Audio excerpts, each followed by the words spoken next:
Okay, so just last week we had talked to you guys about it was Tristan and I at the time.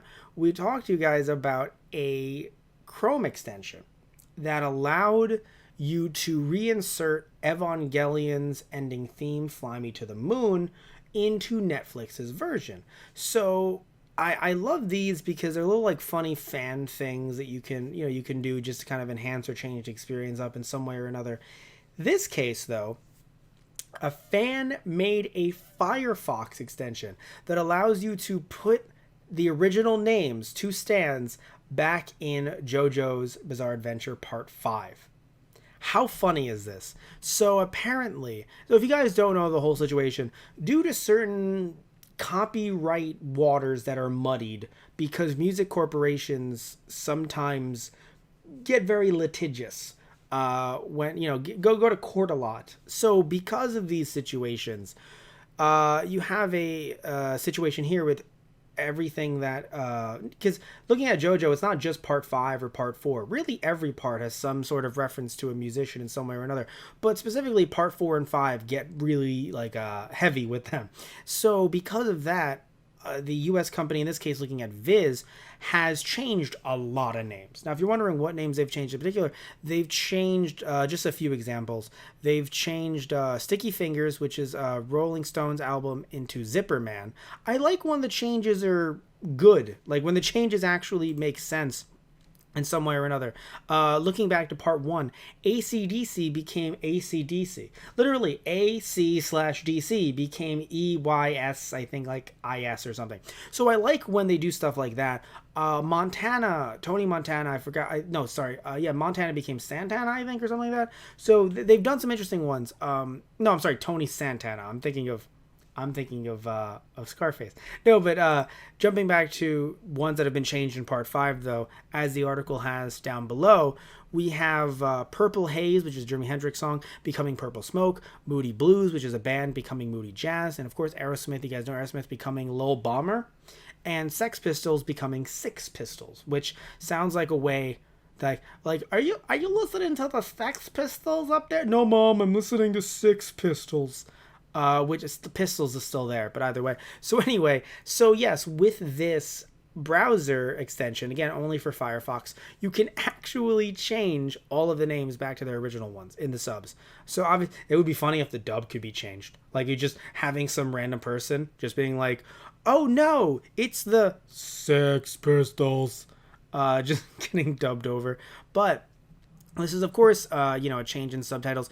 Now, here's the thing. Again, there's a lot of controversy surrounding this for a while now because people are saying, oh, but who cares? It's like, well, Viz can't take a lawsuit from a major media organization. Oh, but why would they sue? You don't want to be asking those questions if you're a business. You never want to ask the question if you're a business. But why would they sue? You never want to ask that because even if you win and you get paid all of your lawyer's fees, right? You get all that covered in the lawsuit. Even if you still have to initially pay the lawsuit, you still have to initially pay all those fees. Viz does not want to be in that situation at all. So I fully understand why they don't want to do something like this.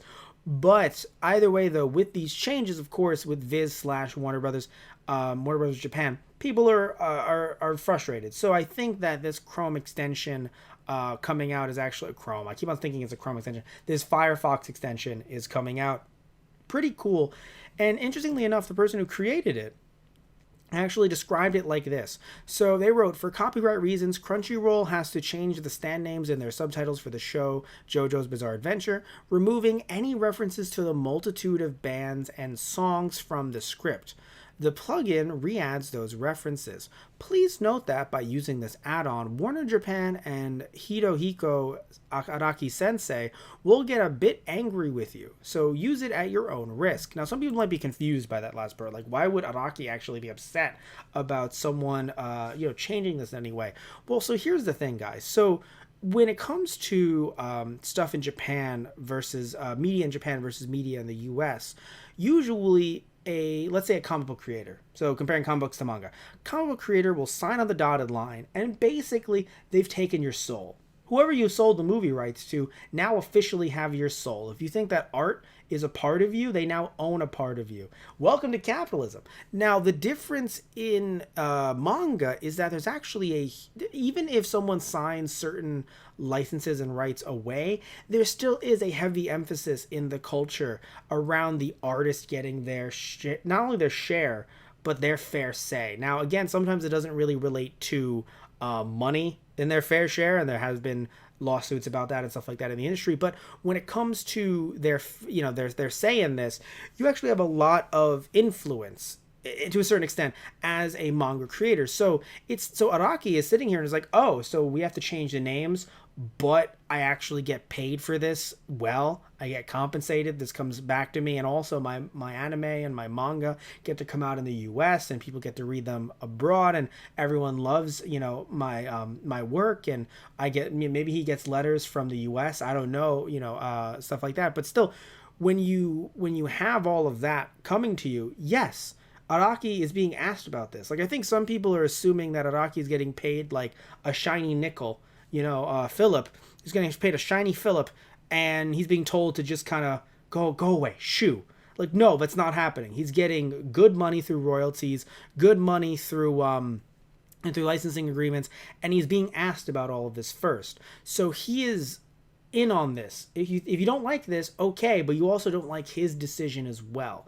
So I think that potentially is why the person put this in the description, because it's not as if this is happening without Araki's control. If he was not happy about this, we wouldn't be having JoJo in the US. He would be upset enough to go, no. You didn't ask me about this. I have the right to my work. I will take this. And some people might find that to be upsetting, but that's not me putting anything on Araki personally. It's just that, when you have this culture in place and you have these laws in place, you don't just have a company like Warner Media Japan and Crunchyroll going in and going, get out of here, author. We're going to change the names because we don't want to get sued and you're going to have to deal with it. That's not how any of this works. There's a lot of control on the Japanese side of things, a lot more than I think some people realize when it comes to this industry. So I can understand why someone would go, oh no, it's kind of like piracy in a sense, perhaps. There's also another reason why maybe they're thinking Warner Media would be upset and Araki would be upset.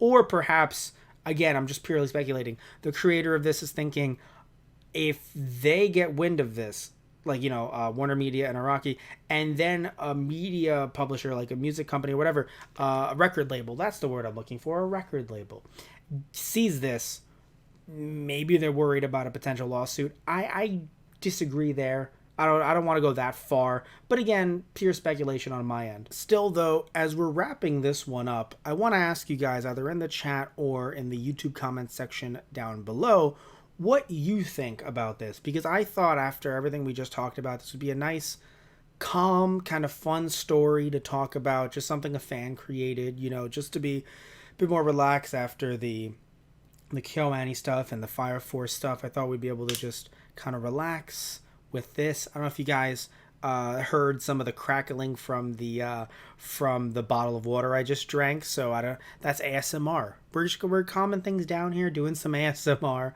Either way, though, I want to thank you all so much for tuning in, as always, to another episode of Keikaku Corner.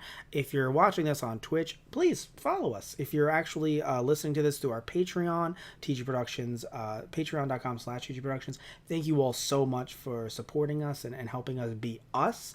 And if you're watching these clips through our YouTube channel, Those Guys on the Radio, please remember to like and subscribe. And again, thank you so much for watching these videos. So we're going to wrap this up now. Might be doing some stuff on Twitch a little bit later on tonight. You could probably check that out if you actually follow us on our Twitter, which is @ThoseGuysRadio, for all of our different updates, and even our Facebook, facebook.com/ThoseGuysOnTheRadio. Love you all. Take care and tune in next time for another episode of Keikaku Corner. All right, guys. So, see ya.